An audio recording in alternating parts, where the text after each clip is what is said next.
तो hello everyone. आज हमारे साथ एक बहुत ही खास मेहमान है, मिस्टर नरेश, जिन्होंने आईआईटी जैम मैथमेटिक्स 2024 में ऑल इंडिया रैंक 13 सिक्योर किया है। तो आज हम इनसे बात करेंगे, जो भी आपके डाउट्स हैं वो जितने भी क्वेश्चन हैं हम उनसे क्लियरिफाई करने का ट्राई करेंगे कि इनका प्रिपरेशन स्ट्रेटजी क्या था और क्या क्या डिफिकल्टी इन्होंने फेस किया, इनके आगे का फ्यूचर करियर क्या है। तो मैं ट्राई करूंगा जितने भी क्वेश्चंस आपके दिमाग में होते हो मैं इनसे पूछूं। स्टिल अगर कुछ क्वेश्चंस रह जाते हैं तो आप कमेंट बॉक्स में मुझसे पूछ सकते हैं, मैं उसका आंसर दे दूंगा। So thank you so much for Naresh for giving us time. तो सबसे पहले आप अपना छोटा सा एक इंट्रोडक्शन दे दीजिए हमारे व्यूवर्स को। Hello everyone. So I'm Naresh. I'm resident of VPO Salimgarh district Hisar, state Haryana, and I'm graduated from University of Delhi. I was a student of BSc Mathematics Honors, PGDAV College Evening. So I think it's enough. या सो आपका जो IIT jam का preparation है वो आपने मतलब कब से स्टार्ट किया? बीएससी की कौन सी ईयर में आपने मतलब पहली बार सुना कि आईआईटी जैम करके कुछ होता है? बिकॉज बीएससी मैथमेटिक्स के जो स्टूडेंट्स होते हैं वो जनरली उनका पता नहीं होता कि आगे क्या क्या एग्जाम्स हैं। वो सोचते हैं सिर्फ वैसे मैथमेटिक्स कर लेंगे, आगे एमएससी कर लेंगे कहीं से बस। तो जैसे मुझे बहुत लेट पता चल रहा था कि आईआईटी जैम करके कुछ होता है, ठीक है। तो ऐसे आपको कब पता चला कि आईआईटी जैम करके कोई एग्जाम है, उसके लिए पढ़ना पड़ता है, ये जो भी है? ये एक्चुअली जैसे कोरोना काल में हम घर पे थे, सब यूनिवर्सिटी हमारी ऑनलाइन चल रही थी, सब क्लासेस वगैरह। तो उस टाइम तो कुछ भी कॉलेज का भी नहीं कर रहे थे, और उसके अलावा भी कोई ऐसे नहीं कि कुछ गवर्नमेंट जॉब की तैयारी कर रहे हैं, कुछ भी नहीं कर रहे। तो मतलब ऐसे आगे का टारगेट तो सोचते हैं ना कि क्या करना है। राइट तो राइट ऐसे ही राइट। हाँ, तो भाइयों से मतलब पता चल गया था कि आईआईटी जैम का ये एग्जाम होता है, आप बीएससी के बाद ये कर सकते हो।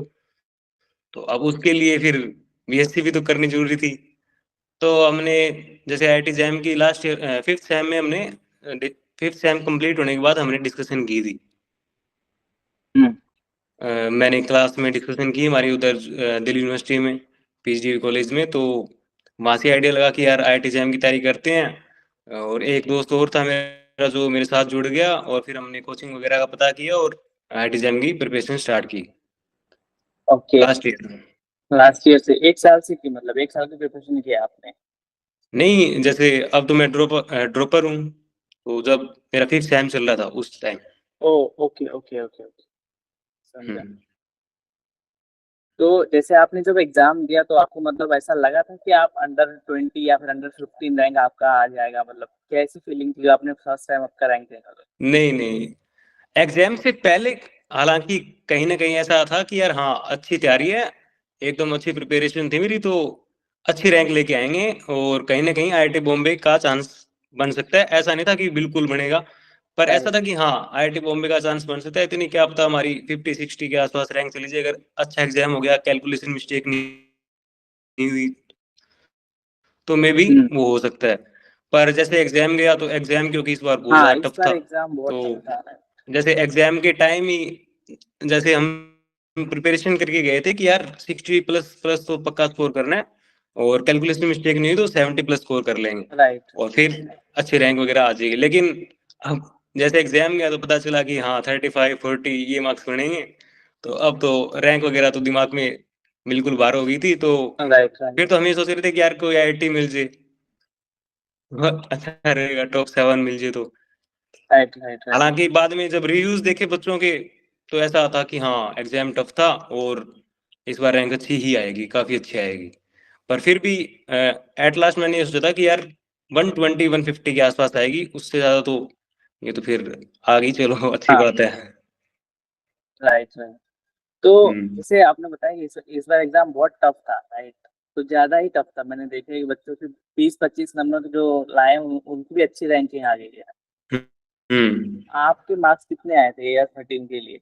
मेरे 40 मार्क्स थे। 40 मार्क्स थे। क्योंकि ये क्वेश्चन मेरे बहुत सारे कमेंट में आता है कि सर इतने मार्क्स है, रैंक क्या होगा? मैं उनको हर बार बोलता हूँ कि मार्क्स से रैंक नहीं बता सकते, बहुत डिफिकल्ट है। बिल्कुल बिल्कुल हर बिल्कुल। बार वेरी करता रहता है। हाँ, और इस बार तो बहुत ज्यादा वेरी किया है ना, क्योंकि लास्ट ईयर मेरे बहुत 41 मार्क्स थे और 41 मार्क्स में भी रैंक काफी पीछे थी। इस बार एग्जैक्टली। 40 मार्क्स थे और उसमें भी इतनी अच्छी रैंक आ हाँ, गई। इस बार कट ऑफ भी बहुत लो गया, 11 मार्क्स के आसपास गया है, राइट। मेरे भी हाँ, 39 मार्क्स थे, बट मेरा रैंक 343 था बस। अच्छा, अभी इस साल 40 पे ही 13 आ गए, तो वेरी करते रहता है। तो ये क्वेश्चन आपके दिमाग में आने नहीं चाहिए कि इतने मार्क्स पे इतना रैंक मिल जाएगा। बिल्कुल। रैंक के हिसाब से आपको आईटी मिलता है, मार्क्स के हिसाब से आईटी नहीं मिलेगा, ठीक है। हम्म। तो आपकी प्रिपरेशन पे बात करते हैं, ठीक है। तो जैसे सिलेबस तो आपने देखा है कि पहले से थोड़ा सा कम हो गया है, वेक्टर कैलकुलस जो था पहले वो अब निकल गया है सिलेबस में से। तो थोड़ा सा छोटा सिलेबस है, बट पेपर उस लेवल के टफ बनने लगे हैं पहले से। बिल्कुल। तो नहीं, ऐसे तो वेक्टर कैलकुलस अगर रिमूव हुआ तो जैसे छोटा ऐसे रीमान ऐड भी तो हुआ है थोड़ा बहुत। ऐड हुआ वही। हाँ, और पेपर की जो टफनेस है वो भी थोड़ी बढ़ गई है पहले से, मुझे ऐसा लगता है, इस बार क्योंकि तो बहुत ज्यादा लग कंपटीशन रहा में है भी मेरे बढ़ को। रहा है बहुत। और कंपटीशन भी बढ़ गया है पहले से बहुत। तो जैसे मान लो कि 8-9 टॉपिक्स हैं आपके पास, तो आपने सारे पढ़े या फिर आपको कोई ऐसा टॉपिक लगा कि नहीं ये टॉपिक बहुत डिफिकल्ट है, ये मेरे से कुछ भी हो जा नहीं हो पाएगा, ये तो छोड़ना पड़ेगा। बिकॉज बहुत सारे बच्चे सोचते हैं कि ये टॉपिक छोड़ दूं कि नहीं छोड़ दूं। बिकॉज मेरे केस में क्या था कि मुझे ग्रुप थ्री मैंने बहुत पढ़ा लेकिन बिल्कुल समझ नहीं आया, तो एंड में उसको छोड़ना पड़ा। तो ऐसे आपने कोई टॉपिक छोड़ा था या फिर आपने सारा टॉपिक पढ़ के गए? जैसे लास्ट ईयर की बात करूं तो लास्ट ईयर तो मैंने सीक्वेंस एंड सीरीज रियल का किया था, उसके अलावा रियल मैंने मिस कर रखा था सारा, जैसे कंटिन्यूटी, डिफरेंशियबिलिटी और रिमान वगैरह सब छोड़ रखा था। हालांकि linear algebra, group theory, IC और वो डिफरेंशियल इक्वेशन सब मैंने बहुत अच्छे किया था कि हाँ 60 हम्म। से 70 मार्क्स का मैंने सिलेबस कर रखा है और यहाँ से स्कोर कर लूंगा। राइट। वो एग्जाम अच्छा नहीं हुआ लास्ट ईयर थोड़ा, तो उस हिसाब से रह गया था। बट आई थिंक इतनी ठीक तैयारी की हो जाता तो कम से कम। मोस्टली मुझे लगता है हाँ, जो 500 600 के आसपास रैंक का चांस था लास्ट ईयर, बट एग्जाम थोड़ा खराब हो गया था इस साल। क्योंकि अगस्त में मैंने प्रिपरेशन स्टार्ट की थी, सितंबर में लगभग। तो मैंने रियल से स्टार्ट किया था कि रियल कवर करना है, क्योंकि रियल स्कोरिंग भी है सबसे ज्यादा, राइट राइट वेटेज वेटेज इसी भी का उस पे रहता है। आता हाँ, तो मैंने रियल से स्टार्ट किया था, रियल कंप्लीट किया था। रिमान मैंने लेफ्ट कर दिया था। है। ओके, हाँ, रिमान रिमार्क की उसके बेसिक बेसिक क्वेश्चंस नहीं थ्योरम्स बनते पढ़ हैं। रखी थी कि यार इनका क्वेश्चन आएगा तो बेसिक आएगा, तो बेसिक बेसिक कर लिया था रिमान का। ज्यादा डीपली नहीं पढ़ा उसको मैंने।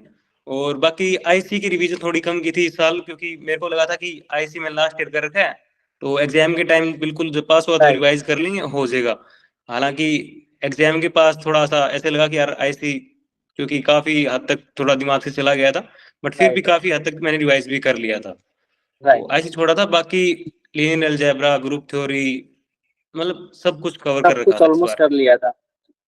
तो जैसे हम बात करेंगे, आपने ड्रॉप लिया था उसमें प्रिपरेशन किया, बट आपने थर्ड ईयर के साथ भी एग्जाम दिया लास्ट ईयर। तो हम पहले रेगुलर स्टूडेंट्स की बात करेंगे कि जो हम्म। डिफिकल्टी आती है उनको थर्ड ईयर हैंडल करने में और आईटी जैम को प्रिपरेशन करने में।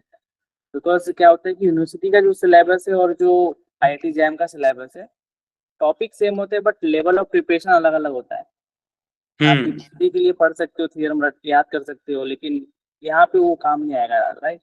बिल्कुल। तो बच्चे जो है वो कैसे हैंडल करें जो थर्ड ईयर में रेगुलर में अपना बीएससी का प्रिपरेशन भी स्टार्ट करें और आईटी जैम भी कंटिन्यू करते रहे, ताकि उनको ड्रॉप नहीं करना पड़े। उनको आई थिंक जैसे बहुत बच्चे ऐसे होते हैं ना जिनको टारगेट होता है पहले कि मेरे को आईटी एग्जाम एग्जैक्टली, पहले एग्जाम से ये देना है। होता है।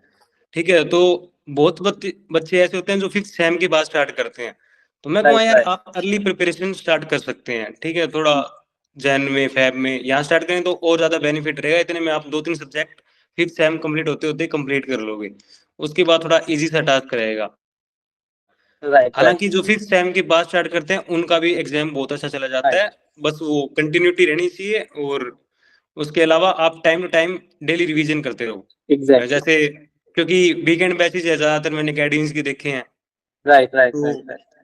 अब वीकेंड बैचेज वो इसीलिए क्योंकि उनको भी पता है कि यार इतने में बच्चा क्रैक कर सकता है और वो इतना भी अच्छे से कर इतना लेगा। करेक्ट है, राइट।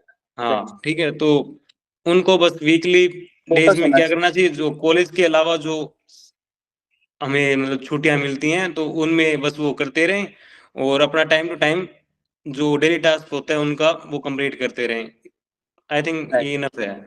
तो अभी जैसे प्रिपरेशन की बात चल रही है, तो अगर हम देखें तो मोस्टली जो कोचिंग सेंटर है वो दिल्ली साइड में है, हाँ राइट, IIT JAM के। और पूरे इंडिया में अगर देखें तो वो एक सेंटर मान सकते हैं।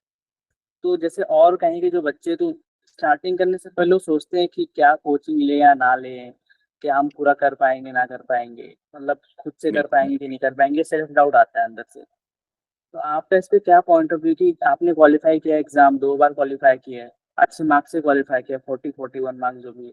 तो आपको क्या लगता है कि क्या कोचिंग सच में बहुत जरूरी है, या फिर जो बच्चा है वो खुद से भी कर सकता है थोड़ा सा अगर वो करे तो? क्योंकि आजकल इंटरनेट पे तो बहुत सारी चीजें हैं और बिल्कुल वो है। ऑर्गेनाइज तरीके से उसको पढ़ नहीं पाता है, उसके हाँ, मन में एक सेल्फ डाउट होता है। इसके लिए आप क्या मतलब कुछ पॉइंट ऑफ व्यू देना चाहिए? अब बच्चा अगर बहुत ज्यादा थोड़ा स्मार्ट वर्किंग है, हार्ड वर्किंग है, तो वो सेल्फ स्टडी से भी एग्जाम कर ले। अगर वो time to time previous year वगैरह देखता रहेगा, उस हिसाब से उसको पैटर्न मिल जाए कि हाँ मेरे को कैसी कैसी चीजों पे फोकस करना है और क्या चीजें ज्यादा टारगेट करनी है। वरना राइट। आई थिंक कोचिंग तो आपको लेनी पड़ेगी, क्योंकि उससे थोड़ा एक पैटर्न रहता है और थोड़ा प्रेशर कम रहता है कि हाँ भाई मेरे को ये पढ़ना है, इसमें हो जाएगा। अब जैसे दिल्ली में तो चलो बहुत मतलब बहुत ज्यादा अकेडमीज हैं जो करती है, जैसे डिप्स हो गई, एक राइट। गली राइट। रेडेवर नाम से भी है, ठीक है, दो चार और भी मिल जाएंगे अच्छी अच्छी।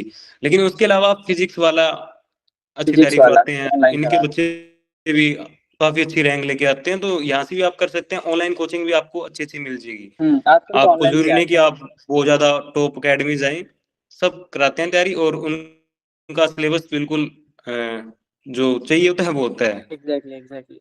तो बेसिकली अगर हम मोटा मोटा कहें तो कोचिंग नेसेसरी नहीं है, एक बूस्टर हाँ दे सकता है वो हाँ आपको, बिल्कुल। मतलब सर लोग जो वहाँ पे हैं गाइडेंस दे सकती है कि इतना पढ़ो। बट बिल्कुल अगर आप सेल्फ स्टडीज थोड़ा सा ध्यान लगाओगे तो आप क्रैक कर सकते बिल्कुल। हो, नॉट बिल्कुल दैट मच डिफिकल्ट, हाँ। राइट।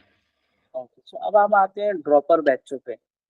इस साल जिन्होंने एग्जाम दिया होगा, जैसे एग्जाम बहुत टफ भी था, तो बहुत सारे बच्चों ने क्वालिफाई किया, बहुत सारे बच्चों ने क्वालिफाई नहीं भी किया होगा। हम्म। अब वो उनके मन में एक क्वेश्चन रहेगा कि क्या मैं एक साल ड्रॉप लूं, या फिर मैं कहीं से भी यूनिवर्सिटी से MSc कर लूं, ठीक है। तो मतलब आपको, जिन्होंने ड्रॉप ले रखा है उनके नहीं लिए नहीं, दूसरा जो ड्रॉप। जो अभी इस साल सोच रहे हैं ड्रॉप लेने का इस अच्छा। एग्जाम के बाद, तो आपके हिसाब से उनको क्या करना चाहिए? क्या IIT के लिए उनको एक ड्रॉप लेना चाहिए, एक चांस लेना चाहिए, या फिर कोई भी जो भी उनकी यूनिवर्सिटी है वहां से MSc को कंटिन्यू कर लेना चाहिए? क्या ये आपको लगता है कि IIT MSc इतना वर्थ करेगा उनके लिए 1 साल का ड्रॉप?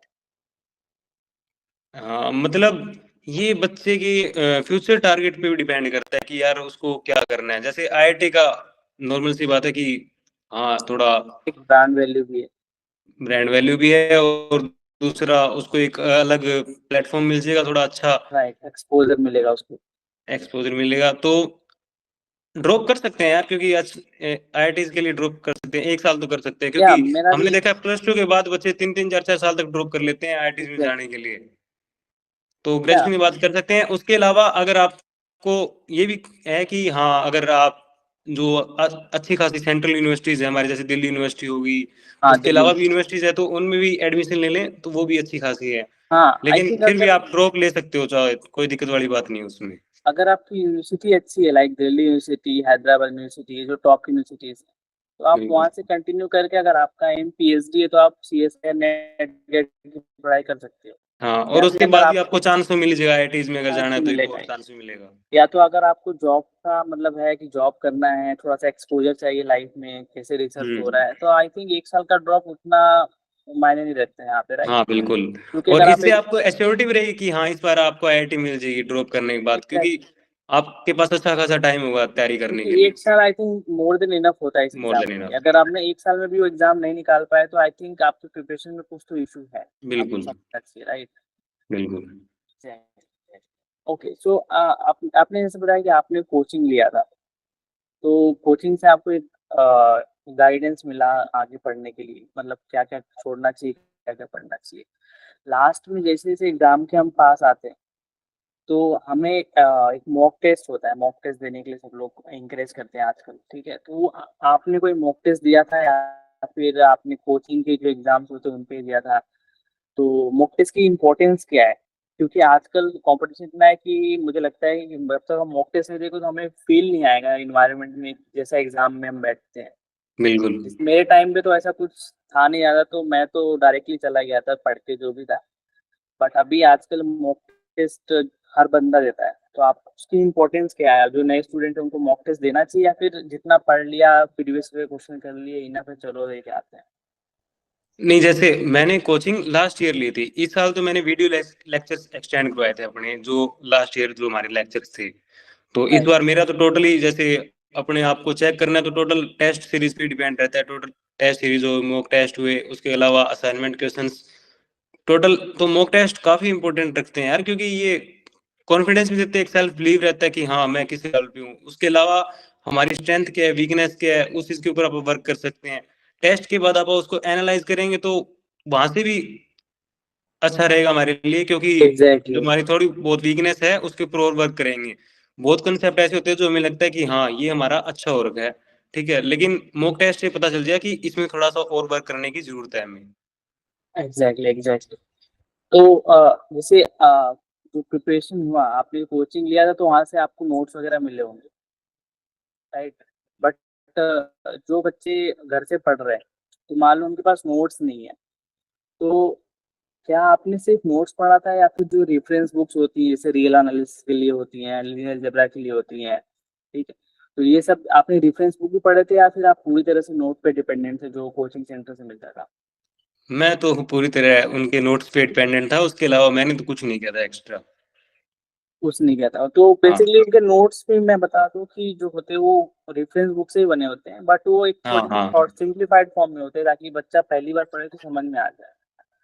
तो बिल्कुल जो घर से पढ़ रहे हैं उनके लिए ये है कि आप नोट्स तो आपको मिल जाएंगे आजकल, मुझे लगता है टेलीग्राम चैनल पे बहुत सारे हैं, फेसबुक पे बहुत बिल्कुल। सारे हैं, बट इफ अगर आपको नहीं मिलते तो you can directly go for the reference book, जो भी बिल्कुल बुक्स हैं मैथ्स के, राइट? वो भी बिल्कुल। आपको बिल्कुल। कर देंगे। हाँ। तो भी आपने एयर 13 लाया तो आपका मतलब क्या टारगेट है कि कौन से आईआईटी में आप जाना है? ईयर 13 है तो टारगेट आईआईटी बॉम्बे ही है, एग्जैक्टली। क्योंकि वो एक थोड़ा सा ड्रीम आईआईटी जैसा भी होता है कि आईआईटी बॉम्बे में जाएंगे टॉप हम। आईआईटी जो भी। और हाँ, उसके अलावा आईआईटी गुवाहाटी भी काफी अच्छी है, उसकी प्लेसमेंट काफी अच्छी है। तो राइट। मे भी अभी क्योंकि थोड़ा टाइम है, 2-3 दिन और है, तो डिस्कशन करेंगे उसके अलावा, फिर देखेंगे। I think most probably I will go for IIT Bombay. Exactly. तो अभी आपके पास थोड़ा टाइम है सोचने के लिए कि क्या मेरा इंटरेस्ट है, आगे क्या करना है, बिकॉज ये बहुत हाँ इंपॉर्टेंट हो जाता है। बिकॉज बिल्कुल। एक वन ऑफ माय फ्रेंड जो एक डिसाइड नहीं कर पाया था लास्ट मोमेंट तक कि उसका इंटरेस्ट क्या है, तो ही चूजेस आईआईटी मद्रास, तो उसकी रैंक बहुत ज्यादा अच्छा था। बट आईआईटी मद्रास थोड़ा सा प्योर ओरिएंटेड है, हम्म। बट वहां पे जाके उसको पता चला कि मेरा इंटरेस्ट जो है प्योर में नहीं है, मेरा इंटरेस्ट तो अभी अप्लाइड में। He got stuck in between कि अप्लाइड और प्योर में क्या करूँ।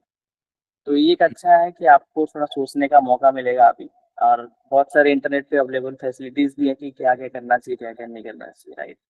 बिल्कुल। तो जैसे कि हमने आई थिंक ऑलमोस्ट सारे क्वेश्चंस कवर कर लिए जो भी स्टूडेंट्स को होते हैं, बुक्स के, रेफरेंस के, drop back and all that. Last में कुछ पॉइंट्स मैं चाहता हूँ आप जो जो प्रिपरेशन कर रहा हूँ उनके लिए बताएं, जो ऐसी गलतियां जो आपने की अपनी प्रिपरेशन के टाइम, जो आने वाले जो स्टूडेंट है वो ना करें। कुछ गलतियां आपने की होगी कि शायद मैंने अगर ये ना किया होता तो शायद मेरा रैंक इम्प्रूव हो जाता या फिर मैं फर्स्ट टाइम में अच्छी रैंक लेके आया था, तो ये सब लोग हम करते हैं। तो आपकी कौन सी गलती थी जो आप चाहेंगे कि लोग ना करें प्रिपरेशन के टाइम पे? नहीं, जैसे इस टाइम तो इस बार तो इतनी नहीं लगी गलती, लेकिन लास्ट टाइम का बता सकता हूँ कि यार मैंने लास्ट टाइम तो कंसिस्टेंट नहीं था बिल्कुल भी। जैसे हम मैं था और मेरे साथ एक मेरा दोस्त था मुदित बिश्नोई, तो हम दोनों तैयारी हमने स्टार्ट की थी एक साथ। उसके बाद जैसे उसके थोड़ी प्रॉब्लम हुई तो वो एग्जाम वगैरह नहीं दे पाया कॉलेज के। तो क्योंकि कॉलेज की एग्जाम नहीं दी तो वो एलिजिबल नहीं होगा फिर आईआईटी एग्जाम के लिए। राइट तो राइट उसने प्रिपरेशन छोड़ दी थी। तो उसके साथ साथ फिर मेरा भी जो मोमेंटम था पहले, क्योंकि एक साथ होते हैं ना तो कंपटीशन रहता है बहुत ज्यादा, राइट राइट। तो हम करते रहते हैं साथ साथ, तो कंसिस्टेंसी छोड़ दी थी। उसके अलावा एक ऐसा था कि यार हाँ कि जो एग्जाम पैटर्न होता है, किस चीज के ऊपर ज्यादा वर्क करना है, उन चीजों पे मैंने ज्यादा ध्यान नहीं दिया था। कि जैसे रियल एनालिसिस छोड़ के चला गया था, सबसे बड़ी मेरे को बेवकूफी लगी एग्जैक्टली। थी। सबसे ज्यादा 50 वेटेज का सिलेबस। बिल्कुल सबसे ज्यादा मतलब 50 मार्क्स के राउंड रियल आ जाता है, तो वो छोड़ के चला गया था। तो एग्जाम पैटर्न देखना बहुत ज्यादा जरूरी है, उसके अलावा टाइम टू टाइम रिवीजन, और उसके अलावा भी चीजें हैं, जैसे कंसेप्ट करता हूँ मैं तो मैं कंसेप्ट करता रहता हूँ, उसके उनकी क्वेश्चंस नहीं करता। Right right right. तो उनकी क्वेश्चन टाइम टू टाइम करने जरूरी है, क्योंकि उसके बाद आप एक टाइम के बाद वो कंसेप्ट ही हमारे दिमाग से कुछ हद तक निकलने लग जाते हैं। Exactly exactly. तो time to time question practice, time to time assignment solve करते रहे तो उससे अच्छा रहता है। और दूसरा, टाइम टू टाइम जो टेस्ट आते रहते हैं, वीकली टेस्ट होते हैं, वो देते रहे ना, तो उससे एक ऑटोमेटिक मोटिवेशन सा मिलता है कि यार हाँ, अच्छी रैंक आ रही है, या फिर अच्छी खराब आ रैंक रही है का। तो आप और ज्यादा वर्क करेंगे।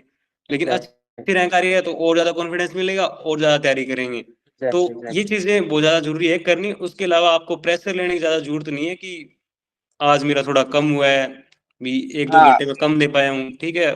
ज्यादा पैनिक होने वाली बात नहीं है, क्योंकि सबके साथ ही होता है। तो सबके साथ होता है। हाँ, कंसिस्टेंट रहिए और बस लगे रहिए। कुछ बच्चों का ये भी होता है कि वो थियरी पूरा पढ़ लेते हैं पर उनसे एमसीक्यू सॉल्व नहीं हो पाता है, कॉन्सेप्ट को अप्लाई नहीं कर पाते डायरेक्ट, राइट। क्योंकि हम्म। थियरी, बहुत सारे थियरी पढ़ लिया उन्होंने। अब क्वेश्चन में आया कि फंक्शन है, वन वन है, डिफरेंशिएबल है, कंटिन्यूअस है, बहुत सारी चीजें आ गई, फिक्स हो गई सारी थियरी। बिल्कुल बिल्कुल। तो अब ये आई थिंक तब होता है जब यार हम एक प्रकार से रटाफिकेशन कर रहे हो। एग्जैक्ट, तो हाँ, अब क्योंकि उसको थ्योरी पढ़ कैसे रहे हो, क्या कर। थोड़ा रट्टा लगा रहे हो, ठीक है। अब अंडरस्टैंडिंग हमारी अच्छी होगी ना, तो हम थ्योरी को ढंग से पढ़ेंगे, समझ के, तो उतनी दिक्कत नहीं आती है इन चीजों में। आप हम क्या करते हैं, कई बार बहुत जल्दी कवर करने की कोशिश करते हैं कि जल्दी से जल्दी कवर कर जल्दी लूं मैं इन कर चीजों को। लेंगे, तो राइट। तो उनमें फिर ये दिक्कत होती है कि हम क्वेश्चन नहीं कर पाते हैं। जब हम बेसिक से जाएंगे, उनके बिल्कुल एक एक कंसेप्ट को अच्छे से समझेंगे, तो इतनी दिक्कत नहीं आती। हाँ, कुछ दिक्कत आएंगी, वो सबको आएंगी, क्योंकि बहुत क्वेश्चन ऐसे होते हैं जो हमारे से थोड़े अपर लेवल के होते हैं, वो अपर हम लेवल नहीं कर राइट, पाते हैं। कुछ क्वेश्चन तो नहीं हो तो पाए। हाँ, तो उनमें घबराने वाली बात भी नहीं होती इतनी ज्यादा। तो यही है और कि पहली बार शायद आपसे क्वेश्चन हिले भी ना, अगर आप थ्योरी पढ़ के आओगे पहला एमसीक्यू करने, तो हो बिल्कुल। सकता है आपसे क्वेश्चन को समझ में नहीं आए। हाँ, बट आपको धीरे धीरे वो समझ में आएगा कि कहना क्या चाहता है, आपको एक टर्म का मतलब समझना पड़ेगा, तब जाके आप पूरा का पूरा एक कॉन्सेप्ट अप्लाई कर पाओगे। ऐसा नहीं बिल्कुल। कि आपने पूरा थ्योरी पढ़ लिया तो आप तुरंत क्वेश्चन करना शुरू कर दोगे। तो इससे डीमोटिवेट होने की जरूरत नहीं है कि मेरे से क्वेश्चन ही हाँ। नहीं हो रहा, थ्योरी तो पूरा पढ़ डाला मैंने, राइट। यस। तो आई थिंक मैंने सारे क्वेश्चन कवर कर लिए जो बच्चों के दिमाग में आते हैं। स्टिल अगर उनके दिमाग में कुछ क्वेश्चन है तो मैं चाहूंगा कि वो मुझे कमेंट कर सकते हैं, या तो मेल भी कर सकते हैं, मेल आईडी तो मेरा कमेंट डिस्क्रिप्शन में रहेगा। So thank you so much, आपने अपना टाइम दिया जो आने वाले पेरेंट्स हैं उनके लिए। और आई थिंक ये वीडियो उनके लिए बहुत ज़्यादा हेल्पफुल रहेगा। And all the best to you. I think IIT Bombay में जा रहे हैं, मैं भी मुंबई से ही हूँ, तो कभी हम मिलेंगे वहाँ पे। बिल्कुल बिल्कुल बिल्कुल मिलेंगे तो भैया। या थैंक यू सो मच। आपको भी बहुत ये बहुत बहुत बहुत धन्यवाद। Thank you. तो ये इंटरव्यू यहाँ पे खत्म हो गया, ओके। ओके भाई। थैंक यू सो मच यार, अभी देखते हैं। तो बॉम्बे से वो देखते हैं, मैं भी मुंबई आऊँगा कभी तो मिलते हैं। मैं अच्छा, तो मुंबई, आप अभी कहाँ हो? अभी मैं हूँ केरल में। अच्छा, केरल में क्या कर रहे हो? पीएचडी मेरा, Indian institute of space science and technology, ये इसरो अच्छा के अंदर आता है। अच्छा अच्छा या, अच्छा, समझ गया समझ गया। हाँ, तो मेरी पीएचडी यहाँ से। अच्छा, ये और डाउट है भैया मेरा, रिसर्च के लिए फिर आईआईटी बॉम्बे प्रेफर